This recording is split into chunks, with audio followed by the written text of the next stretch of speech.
Have you ever seen videos like this? I gotta have a good meal.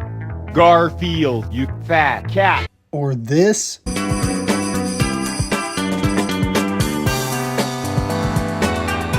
Have you ever wondered where this style of MS Paint animations originates on the internet? Well, let's go back to 2005 when a group of animators called Famicom released a video on their website, a Simpsons parody called Bart the General. In this animation, Bart gets in a fight with Nelson. Wait, that's the wrong Bart the General. In Famicom's Bart the General. Hey, I'm Mr. Byrne. Get out of the way. What the heck? This is gonna be a treat. This is the story of the Bart the General series by Famicom. But before I start, I want to say if these videos seem interesting to you, go watch the full series, link is in the description. I will warn you that the series has some disturbing subject matter, but it's not horrifically edgy and it doesn't contain any hateful language. But if it weirds you out too much, and I honestly can't blame you, then I'll be your tour guide through the series. The series begins with the aptly titled Bart the General, released in 2005. It begins with Mr. Burns riding with Smithers in his car and running over who I assume to be Lisa, as she doesn't appear again throughout the rest of the series. And neither do they, really. Yeah, the series has a lot of plot lines that are never really resolved. We then get to see the title sequence, and I advise that if you're going to watch the series, turn your volume down when it comes on. Next, we get to see the new character Toadfish, who is loosely based on a character from the Australian TV show The Neighbours, as he breaks into Flanders' house and proceeds to unalive his children. Next, we see Bart warning Homer that he's going to give him a quote-unquote trick, and he'll hate it. I'm gonna give you a trick. You'll fucking hate it. The two then join Marge in the kitchen, where they see Toadfish, who has broken into the Simpsons household as well, and he introduces himself to them, proclaiming that he's taking over the household. Homer then leaves after this. He then goes to this place where he cries while Flanders watches him. Unbeknownst to him, Bart was following him, and he gives him the trick he was talking about earlier by impersonating Toadfish with his voice and then throwing a brick through the window, which hits Homer in the mouth. Homer then returns home with his mouth all bloody, only to find Marge and Toadfish getting it on. Hot! Homer then says the most memorable line of the series that has stuck with me ever since I first saw it. Marge, you're breaking my heart. Marge.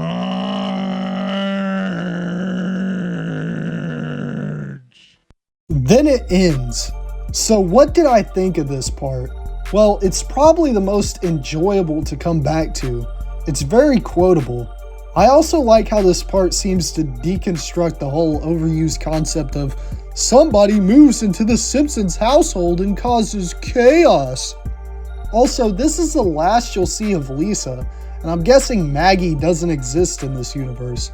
While the plot description I gave for this part doesn't sound very, well, funny, I promise it's more entertaining than it sounds, and it's so unnerving to watch in the best way possible.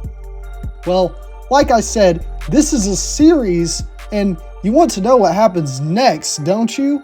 So let's move on to Bart the General Part 2, released 1 year later in 2006. It begins with new character Stonefish, who is also based on a character from The Neighbours, telling Homer over the phone that he's his worst nightmare if he doesn't like Toadfish. Then it proceeds to the title, which hurts my ears and can cause epileptic seizures. Yeah, if you do feel like checking out the series, just fast forward through the intro sequences. It then asks me if I live an innocent life before showing the state of each character. Then Dr. House is ejected out of this plane, We then cut to Marge and Toadfish in a bar where he gives her a briefcase. Then Dr. House meets Homer. Then some characters break the fourth wall to tell us about Bart, or Barton as he'll be called from here on out. Yeah, despite naming the series Bart the General, they start calling Bart Barton and Homer Omarn, though inconsistently. But I will start calling them that from now on out. Anyways, they tell us about how Barton is an independent adult. We then see Barton at the grocery store on a plane. He receives a text from Marge telling him not to bungee, but when he sees Dr. House harassing Omarn, he decides to pick him up. We then see Omarn in his new home. Everyone abandons me. Me too, Omarn. Me too. Then he receives a call from Stonefish, remember him from the beginning, who tells Omarn that he's Toadfish's brother and he'll ruin his life. Then he electrically shocks Omarn from the phone. We then see Omarn, well, I'll just play it.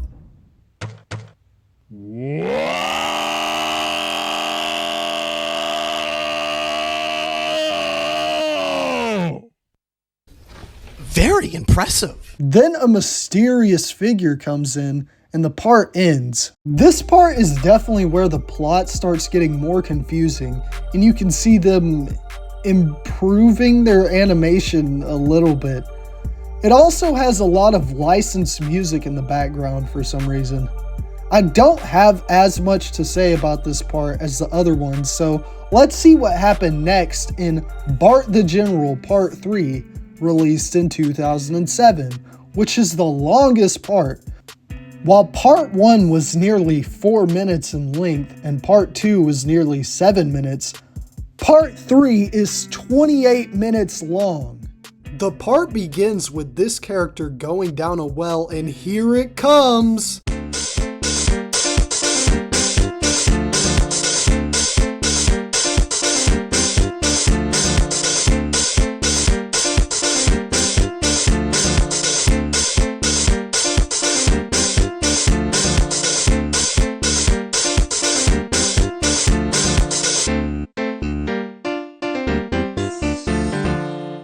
Oh, that actually wasn't that bad.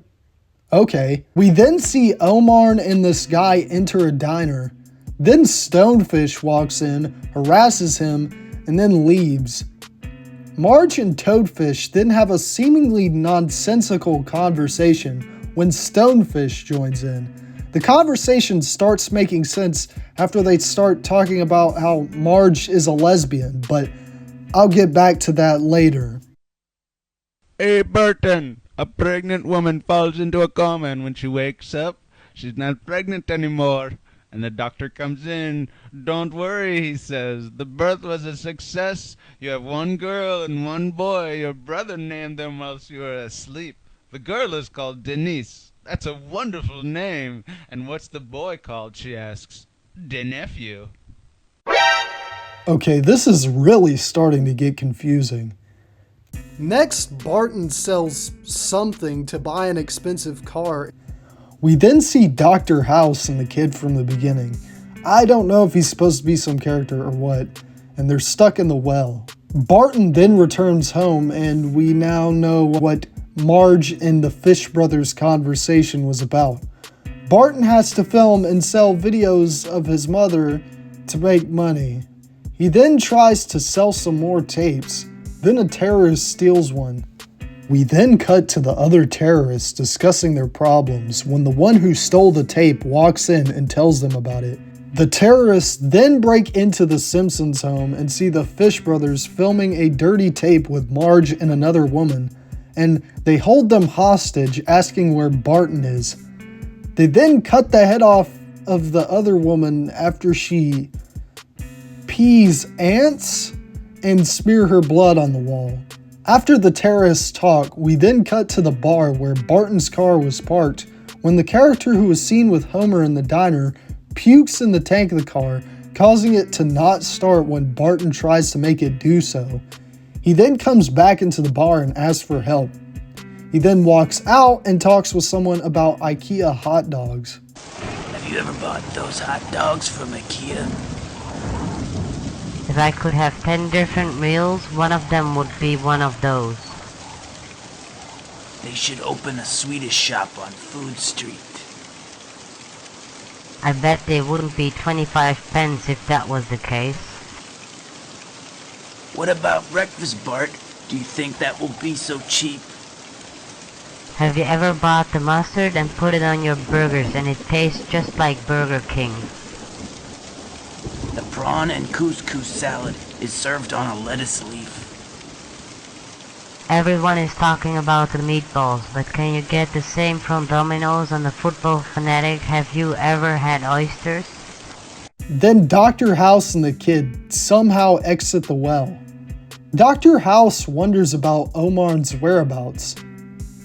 Then we cut to Omar's whereabouts at a party. Stonefish tries to harass Omar but gets stopped, so he goes outside and paints the partygoers' bus red. Bart sees this, then goes home to watch whatever the hell this is. Bart the hand that feeds you. He then goes to his computer. I love how he covers the speakers when he boots it up. It's some actually good subtle comedy. He then receives a private message from someone named Janet Dobinson that says, "Suck off Omar and I will lavo you and you can meet the queen." Uh-oh. We then cut to a strangely somber scene of Dr. House walking in the rain where he comes across a water tower and climbs it. We then see Omar and friends watching the weird TV show again. Bart the hand that feeds you. Then Barton knocks on the door and, well, I think you know where this is going. These incest themes are definitely the most outwardly creepy part of the series. Most of it just comes from the unsettling vibe, but this is just actually creepy. Barton then wakes up surrounded by gold in a submarine. Then this part ends. That was something I definitely watched. It's obviously a lot to follow along with given its length, but it's definitely the most disturbing and eventful of the series, and it makes it very memorable. I think this comment on this part sums up the appeal of the series as a whole very well. Have you ever been scared by something as a kid because you can't comprehend what you're seeing but you know something is wrong? It is so strange to be feeling that again as an adult. Anyways, let's put an end to this with the final part, Bart the General Part 4, released in 2008, which is only 5 minutes long. It starts with a shot of Dr. Howe, and the ear torture is back, though it doesn't have the flashing lights from Part 2. We then see Omar with Flanders early on a summer morning telling him that he's going to leave. It's crazy how much the atmosphere has improved over time, and it was always the strong suit of the series, but Part 3's rainy parts followed by this part, along with the already weird feeling that the animation and sound gives off, really make these last two feel otherworldly on a whole nother level. Anyways, Flanders gives Omar a gun and they stand outside of the Simpsons household. He then walks up the stairs, gun in hand, and talks to Marge. This scene also confirms that Lisa is in fact not alive after what happened at the beginning of the series. The three remaining family members confess their love for each other and make up, while the Fish brothers run away seemingly out of fear of Omar's gun. It then ends on a to be continued screen, but it seems that the story is finally over. I really like this part. It starts off incredibly disturbing, but the ending is much nicer than anticipated. Now, I know what you're thinking. You're either thinking that we're done, or you were prepared to jump me as soon as I proclaimed that Part 4 was the final part. Well, in 2011, Famicom released another Simpsons parody to their YouTube channel called The Blue Family. the only Simpsons parody they uploaded to YouTube themselves, as their channel didn't start uploading until after Bart the General Part 4 was released. Unfortunately, it seems to be unrelated to Bart the General, though it shares some assets and characters. Anyways, why did I talk about this series? Well, it kind of changed the landscape of internet animation. In 2006, Lowtax, the founder of Something Awful, spread the first video around, later saying that he wanted to see if he could make something artificially viral by using his influence. It worked. Goons began spreading it everywhere, and its influence started to show. C-Boy-R-D, probably best known for his work on the indie RPG Barkley Shut Up and Jam Gaiden, released a series of videos based on the American comic strip character Dilbert, which are clearly inspired by Bart the General's animation style. The series ends with Dilbert unaliving his fellow employees and himself while a remix of the title screen music from the Game Boy RoboCop game plays.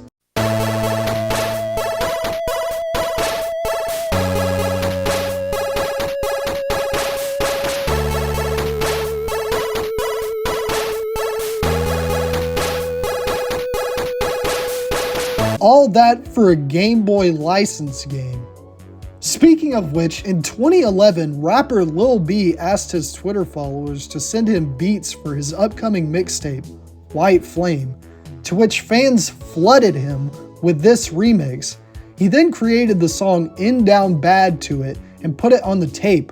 Unfortunately, when it came time for him to release his older projects onto streaming in 2018, In Down Bad was conspicuously left off of White Flame, so the only way to hear it is on YouTube. What does this have to do with anything? Nothing. I just thought it was neat. Anyways, these Dilbert animations would later go on to influence Pilot Red Sun, the creator of popular videos such as Garfleaf and Grinch's Ultimatum, which have spawned many clones over the years. I've seen a lot of internet OGs hate on Pilot Red Sun because he's tamer and became more popular than his influences, but I actually think he's perfected the style. Videos like Ultimate Fuel and Burners are some of my favorite animations on the internet. So basically, Bart the General influenced all of these animations and changed the internet forever. Wow. Just kidding, I wasted your time. These MS Paint style animations also take inspiration from 90s video game FMVs, like those of the Nintendo CDI games and A Town with No Name.